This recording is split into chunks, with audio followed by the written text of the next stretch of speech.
Hi, I'm lawyer Jessica Bornick, and welcome to Legal Juice, a vlog of legal information, education, and entertainment. Today I'm going to talk to you about things you need to be aware of before you decide to donate your body to science. First things first, a disclaimer. Although I am a lawyer, I'm not your lawyer. Should you require legal advice, please seek the assistance of a lawyer licensed to practice where you are. Do not rely on anything you see in this video as legal advice, and do not delay in seeking legal advice based on anything you've heard in this video. And if you like this video and you want to see more, please like, share, and subscribe.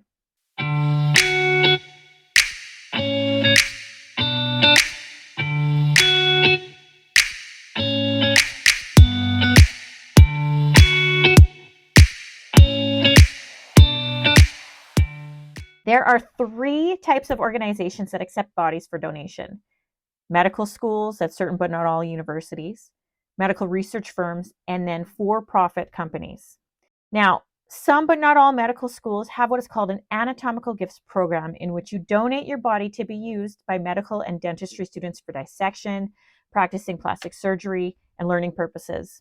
One thing to be aware of is that most medical schools will typically utilize your body for up to 2 years, at which point they will cremate the remains at their expense, along with all the other bodies in their possession. So your loved ones might be getting cremated remains of a group of people and not necessarily your remains. Also, some medical schools may require that a fee be paid for the return of your ashes to your family. So keep that in mind as well.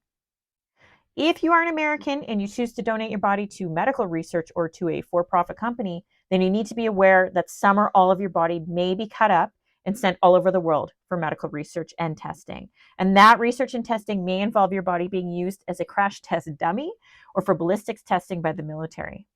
In 2021, this story made headlines, where the body of David Saunders was taken apart and dissected on a table in an Oregon hotel ballroom to an audience of members who paid up to $500 to attend.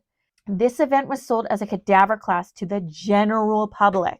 And this is not the first instance that something like this happened. In 2013, an Arizona man named Jim Stauffer donated his mother's body to a research company after she passed away following a battle with Alzheimer's disease. He was under the impression that his mother's brain would be used by neurologists to learn more about the disease. Instead, his mother's body was sold to the US military to test explosives. Her body was strapped to a chair on top of an apparatus that was detonated in order to get an idea of what happens to the human body when a vehicle is hit by an IED. Her son got back only 6 ounces of her ashes, representing all that was left of her after the testing took place. What's more is that in 1993, it was widely disclosed that research engineers at Heidelberg University in Germany had used 200 adult and child cadavers in simulated crash tests. It was then revealed that similar tests were being conducted by the US military at Wayne State University and currently are being done with funding from the National Highway Traffic Safety Administration. There are countless stories online of families who have donated loved ones' bodies to medical research who are horrified to find out that those bodies were not used in the research that they thought and were instead used to find out what happens to a human body when it is blown up, fired upon, or completely smashed in a forced collision. If you're donating your body to science for medical research to a private firm or a for-profit company, be very leery of generic and vague consent and release forms that you're asked to sign. Be very leery if the specific research you want to be undertaken on your body is not spelled out in the documents you're signing. Although there are laws governing the sale of organs and tissues in the United States, there are no laws governing the sale of body parts. Luckily, here in Canada, most provinces and territories have enacted laws that state, quote, "No person shall offer, give, or receive any reward or benefit for any tissue, organ, or body for use in the transplantation, medical education, or medical research." But let's talk about some of the downfalls of donating your body to science that apply regardless of where you're located and regardless of what the body is being used for. Number one, before you donate your body to science, you should find out what happens to the remains after the institution is done with them. In some cases, remains are cremated and returned to the family members at an expense to your family. In other cases, nothing is returned. If this is a concern to you or your family, you should ask this well in advance of your decision. Number two, your family cannot have a service with your body present. There's no viewing. Your body will be transported from the location of death to the institution to which you've donated. So there may not be an allowance for proper closure for your grieving loved ones. Number three, there's a common misconception that if you donate your body to science, there are no costs. That is incorrect.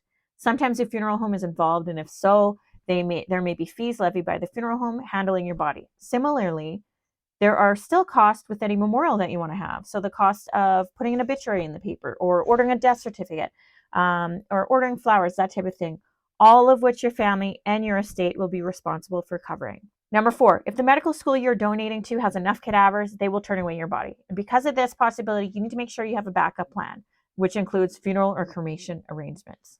Number 5, it is important to note that you cannot simply state in your will, living will, personal directive, or healthcare directive that you want to donate your body to science.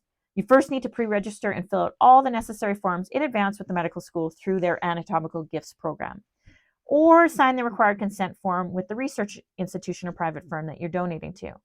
Once you're registered, you may be given a card to carry with you in your wallet. Number 6, just because you register and want to donate your body to science does not mean that it's actually going to happen. If at the time of your death, your next of kin decide that they do not want your body to be donated, the university will not accept your body. However, it's unclear if this is the case with private research firms or for-profit companies.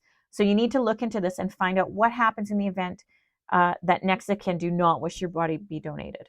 Number 7, if you want to donate any organs and tissues for transplant purposes on your death, medical schools tend to have a policy that says they will not take your body for donation. Again, it's unclear whether this is the case with private research firms or for-profit companies. And finally, number 8, several medical schools stipulate that a body cannot be accepted by them if an autopsy has been performed, recent extensive surgery has been performed, decomposition has begun, certain infectious diseases caused the death, there was advanced cancer, severe trauma, or burn sustained by the body, the donor suffered from antibiotic-resistant infections such as MRSA, or for any other reason or discretion at the university.